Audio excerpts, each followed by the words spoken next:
Hi, it's Jon Ray. First off, thank you for letting me read my book to you. I'm so appreciative of your support and time. Second, and then I'll get into the book, at the time of this recording, I'm still seeking out a publisher that feels like a good fit for me. If you're a literary agent or a publisher or just someone that knows about that world and resonate with anything in this book, I'd love to hear from you. You can find my contact information in the notes to this audio or at awesomeintuition.com. Thank you all so much. Let's begin. Money and business. Why is money such a tripping point for so many people wishing to manifest a desired reality? Your question about money is really a question about lack. The reason that most people have tripping points over money is because they see someone else living something that they want, and rather than using it as confirmation that the abundance is within reach, they find themselves frustrated that they are not already living it themselves. In acknowledging that they want something, but then acknowledging that they do not have it, they're living a frequency of lack. They are focusing on their not having of the thing they desire, as opposed to using their imagination to find the frequency of that which they wish to be living. It is the practice of thought, the practice of lack, that perpetuates the feeling of lack, which then perpetuates the reality of lack. Are you saying that lack, that perpetuation of the feeling of lack, is why money doesn't come to us? Your vibration is calling to you all of your experiences as your consciousness shifts through billions of parallel realities every second. If you're experiencing something that you do not wish to be experiencing, use reality as a mirror to help you identify what belief systems you might have that are holding you back from your desired reality. Oftentimes, what happens is someone will make a conscious effort to change their frequency towards the frequency of something that they wish to live. They will hold a certain frequency. They will do whatever processes they've been taught to do in order to find a certain feeling place, and then after 10 days or 20 days or a month or 3 months or however long it is, they will still see that their reality does not appear to be shifted towards that which they desire. So they claim these processes do not work for them. Whoever gave me these processes are liars. And then they go around again and practice the vibration of not getting the thing that they wanted. To see a shift in reality, you must love your current circumstances unconditionally. Whatever you are experiencing, you must love it as a part of the process to experiencing well-being. Only in that unconditional stance do you create a space for you to experience something different. If you are able to find yourself in a place of non-resistance, whatever process you use, whether it be distraction, appreciation, prayer, or some conscious attention to receive something, it is in the lowering of your walls, the softening of your vibration, in the allowing that all things must come to you. Often you set forth a conscious intention for money, but money is not the actual root of the emotion that you wish to feel. It is just what you believe will get you to the place you wish to be. The higher idea, the higher intention, often unconsciously, is something that is much greater than your concept of money. You're looking to get to that place where you're experiencing your own empowerment. This is what people are usually reaching for when they say that they want money. What they are really reaching for, though, is a frequency of freedom, a frequency of empowerment, a frequency to be able to go and do and move as they please without any rules or regulations on them. Step far enough back and realize that it is not necessarily the money that you are looking for, but a frequency of abundance that allows you to have freedom. Now you can begin to understand why certain things might take longer to manifest, because given your particular scenario, you might need to have a few things shift around in a way that allows you to uncover your own personal power. To be given everything on a silver platter would deny you a beautiful experience of becoming. All contrast is pushing you towards greater understanding and personal growth. Everything is serving you always. If you are working an office job, sitting in a cubicle every day, unaware of your own creativity, then it might be more to your advantage to have your life shaken up a little bit so that it appears that your life gets worse before it gets better. For in the shaking up of your life, you're forced to consider your circumstances and to consider things from a new perspective. You're forced into new situations and new scenarios that otherwise you might not have considered, or you might have been too afraid to consider. But now that your life has been shaken from the death grip that you've been clenching at, you're almost forcing yourself from another perspective to experience it in a new way. It is in this experiencing of your reality in a new way that you uncover some of your creativity. You uncover perhaps a talent that you didn't know you had. You uncover a relationship that teaches you something about yourself that will then lead you to the abundance that you seek. It is important to realize that once you set an intention, once you release resistance, whatever comes to you is the process that you have asked for. Even if it is a traffic ticket or jury duty, it is the thing leading ultimately to the grandest version of the desire that you have said that you want. It is not necessarily the exact intention that you have spoken out loud, though, but the root frequency of the intention you have spoken. Often, when people are asking for money, the root frequency is actually freedom. Just know that whatever you are experiencing, once you've set an intention for something you desire, anything that comes next is leading you in the direction of that root frequency. I've spoken to friends that want to leave their jobs, but they can't because they need money. In this society, we exchange money for other valued gifts, for food. We need money to sustain a lifestyle that is healthy. Money helps us have comfort, have nutrition, have spiritual teaching. We can buy seminars and go through experiences. We can do healing with money. There are a lot of benefits to having money, and we might like to have a bit more of it. If you say so, that is only one way to experience. Okay, well, I say so, and many of the people that I know say so. So with that in mind, give me an example where I can live luxury and freedom without money. If this society has a system set up where money is a frequency of exchange, give me an example right now where I don't need money, where I can survive in a certain lifestyle. Have you ever received something that typically you would pay money for, but it came to you in another way? Yes. Okay, you did it. So I can have everything given to me. I can have a house given to me. I can have an apartment. I can have someone else pick up my rent check. If that is the way you wish to have it, but now you are still in a rather limited viewpoint of how things might come to you. Just because you see others receiving something in a certain way does not mean that you must receive it in that way. You could receive it in any number of ways. All money is just a symbol that represents a certain energy that you have collectively agreed is worth something.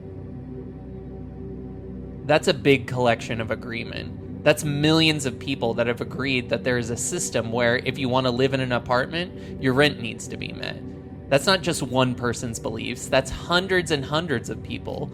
People pay mortgages. This is a whole consciousness that deals in a certain way. Somebody has to pay the rent bill or the mortgage. Well, that is a limited belief in that money is not always required for those things, even though that is the general consensus system that you live within. You can always choose something else. You can work outside of the system, for every system you could ever imagine exists as a parallel experience that you can tune yourself and shift to. But speaking even more practically, you're talking about a system of supply and demand, really. Not money for service, but supply and demand.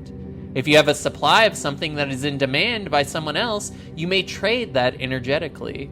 Using your creativity, you can draw to you opportunities to be the holder of a supply that is in demand. For instance, let's say you're a videographer or a photographer, or you just have a nice smartphone that has a good camera. Knowing that apartment complexes are always looking for content to push out on their social media and internet outlets, you might contact several apartment complexes and offer to take photos of the surrounding areas and to blog about your experience at their facility in exchange for living accommodations. They're going to have vacant units anyway, so they will jump at the opportunity to have a creative person spread the word about their new complex. You take a few photos each week and they give you an apartment. It can be that easy because you can shift to a reality where that is possible for you. Now, did you have to have any money of your own in this scenario? No. Creative opportunities like this abound. You merely have to let your mind go outside the box of the norm, go outside the system that you're used to. Ask yourself out loud, what are the ways that I can bring a certain opportunity that I wish to have into my life? And then listen for creative options. Make a list of all the ways, other than money, that you might be able to bring a certain scenario into being. Now you are practicing the art of using creativity or excitement as a currency rather than money. That was a really good idea, using creativity or excitement as a currency. If you're that driven to think outside the box, though, couldn't you just as easily think up ways to create and generate an income for yourself so that you could just pay for your rent? If it pleases you, oftentimes finding ways to make money is the easier way to go, but it takes doing something outside of the box, like we mentioned, to realize that you have such creativity in the first place. I've been trying to get myself into a feeling of abundance and experience that abundance and expecting abundance to flow to me. And I feel like there is an abundance in my life, but there is a lack of money. I've worked on the feelings of abundance with money quite a bit, so I understand that there is resistance, and I'm using myself as an example to help others as well. Because I know I'm not alone in thinking this way. I feel like I'm missing something, and once I get a hold of the right concept or feeling, I will be able to make a shift. Something that you brought up was the feeling of what you expect money to bring you, be it freedom, be it luxury, quality. If I were to feel those things that I've thought money would give me, is that one of the channels for abundance to come? Abundance is always coming to you, so what you're talking about is, am I blocking it from coming to me? Because it is always on its way to you. You're just so busy running around like a chicken with its head cut off that it can't find you. In your perception that it is not on its way to you, you're pinching it off. Has it been your experience that oftentimes, in your perceived lack of abundance, it is pointed in a direction spiritually or in a direction of personal growth that you found beneficial? Everything up until this point has been beneficial to my journey. There comes a point when I want to be creative and I want to produce and I want to give value, add value, but there are needs in my life. There is the paying of bills. There is paying rent. I'm sharing this because I know that I'm not alone here. This is how many of us feel. And I have a belief that when we're living our lives driven by our own personal desires and creative energies, we have a way to live abundantly. I have not managed it yet, and I want to give myself and everyone else that's reading this book the answers to that. I believe that our purpose in life is to experience our own creativity and our own drive. I just need to pay the rent.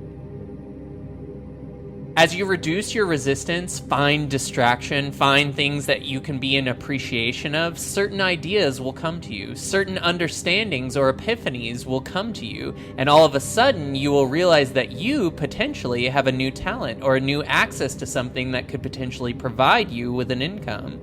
But oftentimes you try so hard that you hold off the ease that would otherwise be there.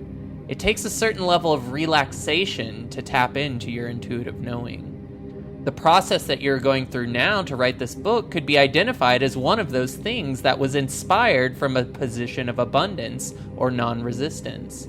At the very least, it came from realizing that abundance was possible. From that place of softening and fully releasing resistance, certain ideas have come to you, and those ideas are playing themselves out through your words.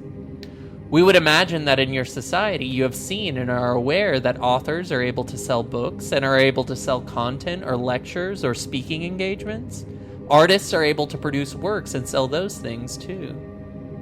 You will find yourself creating more and more of those things, and as you experience the ease with which you are now able to create those things, where perhaps in the past it was not as easy for you, an experience of abundance will unfold. This book opens doors for the authors and the readers. This is how synchronicity works. It is mutually beneficial.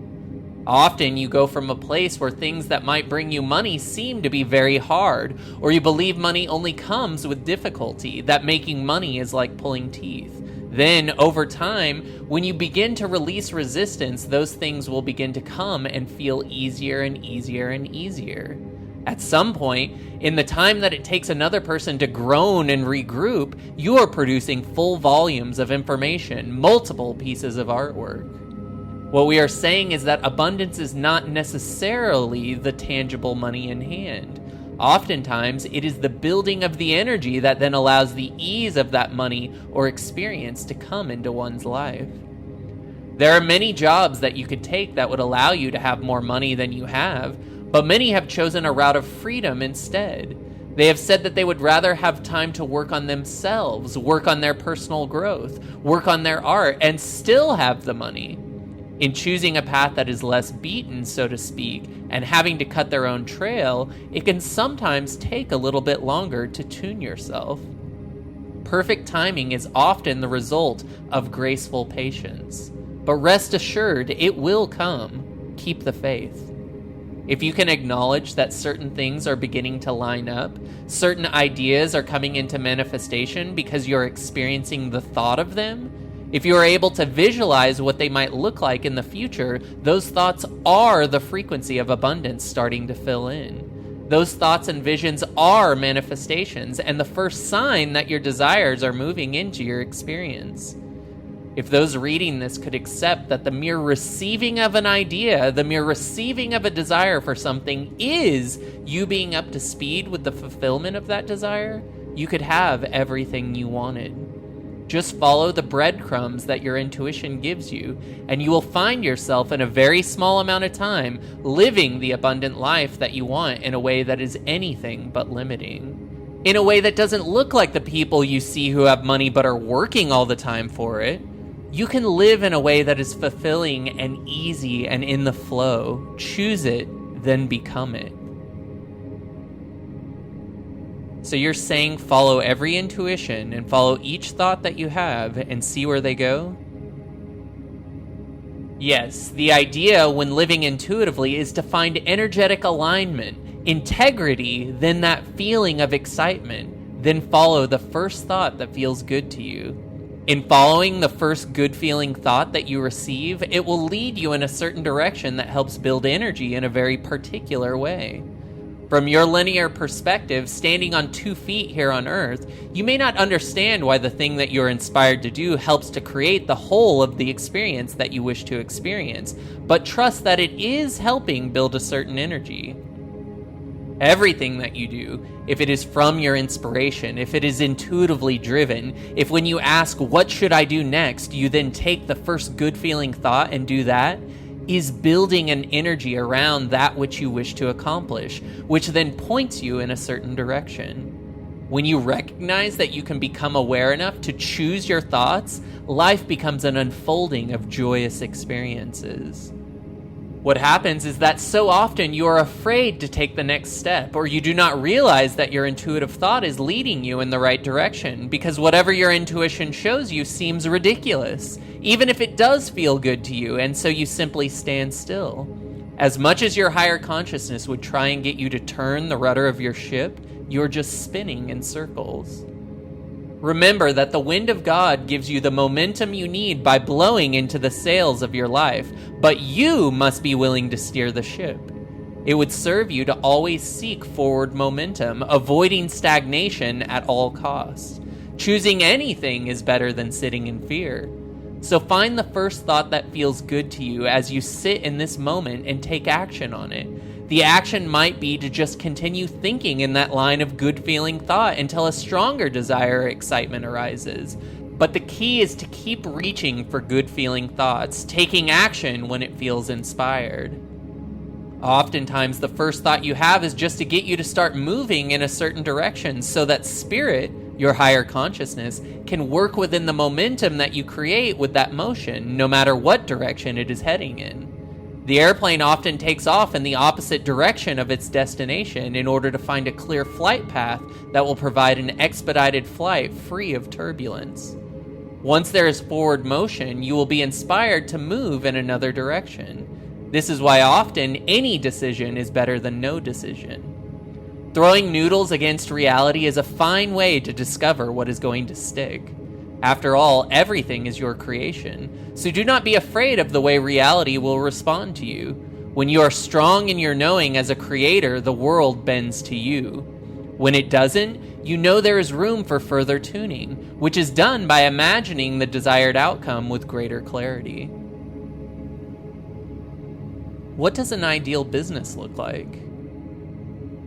You are the decider of your life, and so whatever type of business you would like to run is an appropriate business. For your sake, we hope that your business excites you, but you may choose anything in your life. What most people mean when they say, "What is an appropriate business?" is actually, what is a business that I can make profitable, that will give me the life I desire? The limited belief there is that only some businesses can be profitable and others cannot. This is not so. Any business that you put passion into and that you put your full attention towards and that you release resistance from can be profitable. Every business idea exists as a part of a billion-dollar empire in some parallel reality. You must envision it clearly enough in your imagination to perceive it, though, without allowing the outside world to dissuade you. It is usually the business that people say can't be profitable that have the potential to become the most profitable, because those businesses have to develop a new framework to exist within. When you own the framework, in addition to the business, you make all the money. When you work within someone else's framework, you are limited to the amount of money you can make. But when you invent the framework now, not only are you making money from your business, but from any other business that is built on the framework. If we were to choose a business for ourselves and we were incarnate on your planet, we would find something that we love to do. For your business is where you spend much of your time, and we would not spend any time doing anything that we were not ecstatic about doing.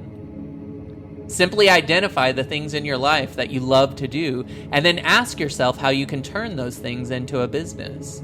Then, wait for intuition and the reality around you to lead you to a way to monetize those things that you already love to do. So a business should look like any area of your life that you find exciting and abundant? There is a concept on your planet in the business world called lifestyle business. It is something that you will see more and more of, and it is an idea that a business represents a lifestyle, and that the lifestyle then inspires the business, and inspires the products of the business, and this is an interesting concept. If you will identify the lifestyle that you wish to have, and then live that lifestyle, and let that lifestyle inspire the products you create, now you have a business that can be sustainable, because you can fuel the business with your passion for the lifestyle. Is this true for everyone? Should we all be starting our own businesses? Or is a community business just as valid? What about being an employee? Is working with or for someone else just as valid as having your own business? It is up to you to decide what you wish to experience. All realities are available to you. For some people, starting a business is exciting. They like the idea of creating everything from the ground up, and so for them, being an entrepreneur is the most exciting thing they can be doing. For others, they like to be a part of a certain momentum that is already in place. In a way, joining a business for them might be an interesting way to learn the tools of a trade that one might need to start their own business, or understand better how to work as a team, or within a construct of thought. There is no right or wrong. Not everyone needs to go and become an entrepreneur. Businesses need people and teams to help them operate. As an employee, though, if you wish to have more freedom or wish to have more power within a company, merely ask for it. You choose the potential parallel reality that you will experience. And so when you ask for things and expect them to come to you in a way that pleases you, that can be a very effective way to frequency hop. Many companies are willing to give their employees new roles, new responsibilities. They're willing to even assign certain ownership of the company to an employee who brings passion to the workplace every single day. As an employee, ask for the job you wish to have within a company and expect that it can be yours. There are many ways to take ownership and take pride in a company that you did not necessarily start from the ground up. Whichever experience you're wishing to have, choose it. You are the decider of your life, and so you get to decide what kind of business you want to be working at and what type of work you want to fill up your life with. If there's a company that does something that you're interested in, by all means, go and work for them. But know that you, at any point, can leave and start your own business, or go and find another job that seems more fulfilling, or live a fabulous life without ever having a job. Don't ever pigeonhole yourself by thinking, oh, I have this great job, I have to stay here, because it would be crazy to leave and go do something else. Because no business owner that went on to make billions of dollars was ever labeled as crazy, right? Just hearing you talk has inspired some thoughts in me. Could this possibly be the business of the future, where partnerships come into play more, communities come into play more, where you gather people of the same ideas and frequencies and energies and excitement towards one subject, and you generate the business together, and you share the responsibilities, or you take turns leading the business? Could this be a possible style of business ownership in the future? If you choose it, then absolutely. The ideal business as we see it from our broader perspective would make everyone feel as though they are living their passion as fully as they can live it. Just as you can build a bridge between a subject that needs to be learned and the excitement that someone has for something, so too you can apply that idea to business. If we were a manager or a CEO of a company, we would want to understand what each of our employees' highest excitement was and find a way to relate their job to the thing that was their highest excitement. For in doing so, we will inspire better work, more longevity, and more ownership, not only of the company, but of the ideas and the work that they bring to the company every single day. Anytime you can bring information or activities into someone's point of excitement, you're tuning the activity to their personal frequency, and then they can make it their own and tap into their own intuition in regards to it. Is the purpose of a business to make money? And if not, what should the purpose be? That could be the purpose that you assign to a business. Certainly many in your world see making money as the sole purpose of business, but we do not think that it is necessarily the most fulfilling goal or purpose that you could set. For us, the most fulfilling thing that you could ask of a business that you start or work for is that it exhilarates you every single day. For why would you want to perpetuate or direct your attention towards anything that did not excite you? From our broader perspective, the purpose of an ideal business would be to inspire all those who work at that business to live their highest excitement so that you might live yours. Are some businesses evil? Again, there's no such thing as good or bad, evil or angelic. These are all just the definitions you assign to something. Whatever you define a company as being determines the parallel reality you will shift to and therefore experience the company within. It is all a matter of your perspective, your definition. Are you viewing something from the positive side of the battery or the negative side of the battery? It is all still a battery, a source of power. The polarity of the battery you hook into will determine whether it takes energy or gives it to you. When you are looking at a business, understand that if you're perceiving it, you created it. Everything in this reality is your creation. Everything. So ask yourself, what part of you is this business mirroring back? You would not have created it if there was not something you wish to learn from it. Perhaps you are looking for inspiration to find or create a better system, a better idea for distributing a certain product or service, and by looking at a certain company, it sends your thought in the inspirational direction of creating something new. Perhaps this business need not relate to your life whatsoever, but because you are so obsessed with it, you find it encroaching on your life. In pushing against it, you will find that it surrounds you on all sides. It's easy to build a prison around yourself based on the idea that some company is doing something wrong. Anything that you give your attention to will perpetuate in some way. We would say, if you have identified anything as evil, 1. Ask yourself, why do I place the judgment of evil onto anything or anyone? 2. What does that projection of evil say about me? And 3. Is this inspiring me in a certain intuitive direction that would allow me to create a system that might be better and that others might gravitate towards? Oftentimes, it is the contrast around you that inspires you into the next innovation.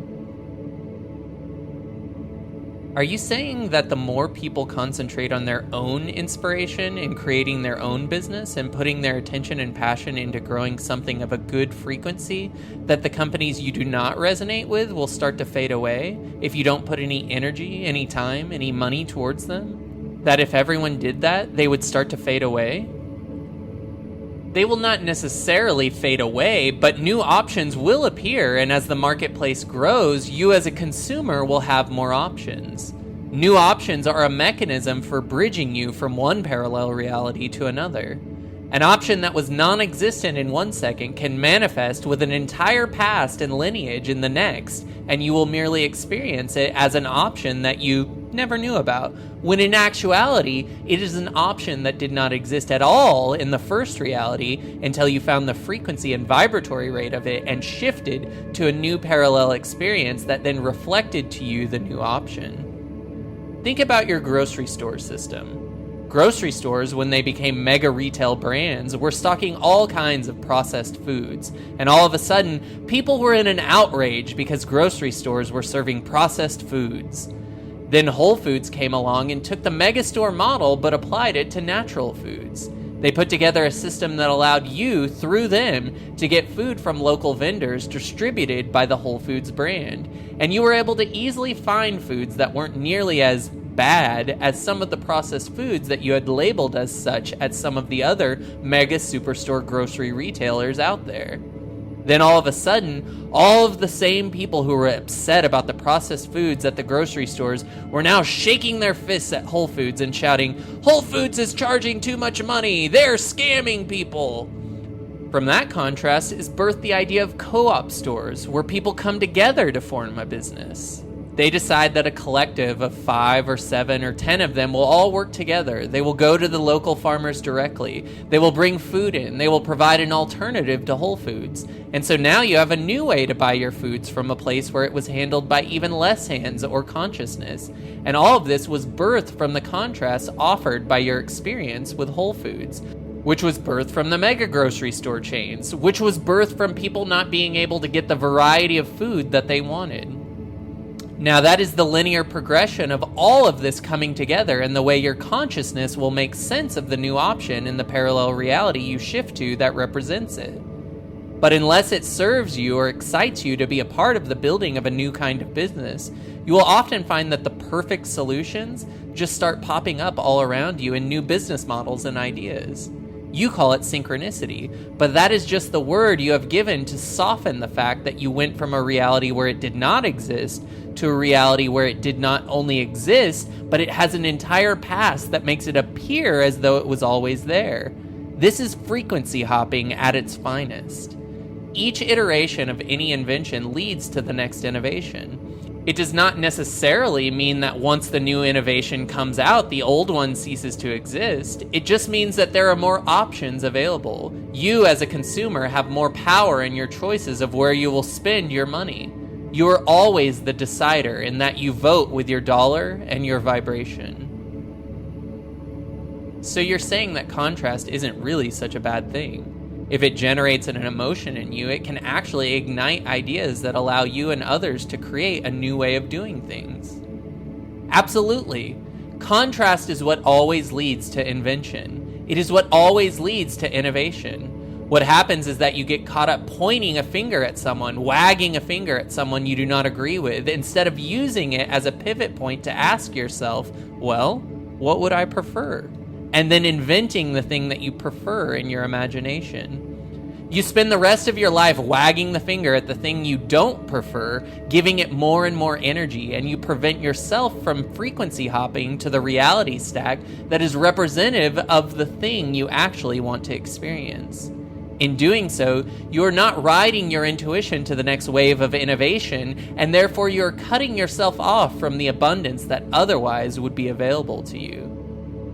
You also aren't creating any solutions. Exactly. What is the best way to start a business if you don't have an idea? The best way to start anything is to sit still, identify why you wish to do something, and then ask out loud, what should my next step be? And then sit quietly and listen. Whatever idea comes to you that feels good, no matter how ridiculous it is, do that thing. Exciting thing you can think of in every subsequent moment until it turns into a business or the life that you were actually reaching for that you thought a business would open up for you. What if we already have an idea of a creative solution, but we don't know how to turn our passion into a money-making business? Acknowledge that there are plenty of other people that are willing to fill the areas of knowledge that you do not perceive that you have for yourself. There are many people that would be just as excited to distribute your artwork as you are to create it. Do not fall into the limited belief system that you must personally do everything or that you must provide the solution to every single question. For in the frequency of your passion, in the frequency of your excitement, you will draw to you the people who can get you to your end desire. What happens so often, though, is that you get frustrated or you get bogged down in trying to do everything for yourself. And in that frequency of feeling overwhelmed, you hold back all of the people who would make it easier for you. What is the best way to grow an existing business?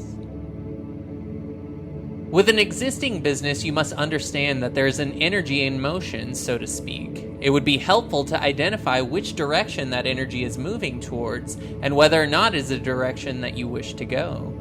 If you are the CEO or the owner of a business and the ultimate decision maker, then you can decide to move the business in another direction. As with any desire, it is important to identify what it is you want, where you want the business to go, and then allow your intuition to bring you there. It is important to follow your first good feeling thoughts, to get the momentum moving so that there is enough motion forward that then your intuition can make minor adjustments to get you to the place that you want to get. First, decide where you are going. For it is much harder to tell an airplane pilot where you want to go when you just say, over there somewhere. If you have a specific destination that you want to go to, make sure that you voice what that destination is so that your intuition, your pilot, can then bring you to that place. Is there a best practice for finding and hiring good employees? Again, there is no such thing as good or bad except in your perception, but we understand that what you are looking for is an employee that will provide value to your business in the way you desire. What you are seeking is a balanced employee, someone that can easily tap into their own excitement and build a bridge from their excitement to your business. First, identify within yourself a feeling of balance, a frequency of balance. Identify what it is you want your business to look like. Practice the feeling place of what your business feels like, what your ideal business feels like, and then send out the call for resumes. Once you are in a place of balance, you will find that the applicants that submit to your job will also be in a place of balance, and you will have multiple people who are more than qualified and easy to work with, and in the flow and have their own intuitive connection to innovative ideas that will advance your company in ways that you didn't even think possible. However, this all happens because you realize that your being in balance would inspire others to help take your company to new heights. From your place of balance, you then attract the people who have the understanding of how to get to that higher place. It is in finding balance within yourself, it is in inspiring balance within your managers and all of your employees that your business will then be in a place of balance. It will then have the capacity to go and be whatever you wish for it to be. From your place of balance, you can exude a frequency of expectancy that each of your employees will contribute a level of creativity to your business that goes beyond your wildest dreams. It almost sounds like if you're going to grow your business to be a big corporation, you should allow your staff and managers to create an even bigger version of your dreams by giving them the freedom to grow and push your business in even bigger ways than it could have been on your own. Absolutely. If your business is your excitement and you can find the things that everyone who works for you is excited about and somehow link the things that they are excited about to the things that you are excited about, then you will have a very profitable, powerful, and fun business. What are tangible steps for things that we could do right now to create more success in our life immediately? Understand that you do not have to create success. Success already abounds everywhere, and so what you're asking for is, how can I identify the things that are right in front of me which would make me have the perception that I am already successful? What we would say is, find a place where you can release resistance, where you can soften your idea towards success, where you can understand that everything is coming to you in perfect timing. Then, ask for symbols of success to be shown to you, no matter how small, so that you can constantly reaffirm for yourself that you are on the right path. For often it is not possible for you to get to a certain destination immediately. There are things that you must learn first. There are experiences that you wish to have on the way, for the journey is part of the fun.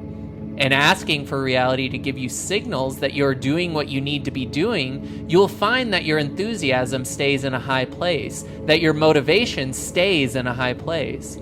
For in constantly being reminded that you are right where you need to be, you will not be worried that you have gone off your path.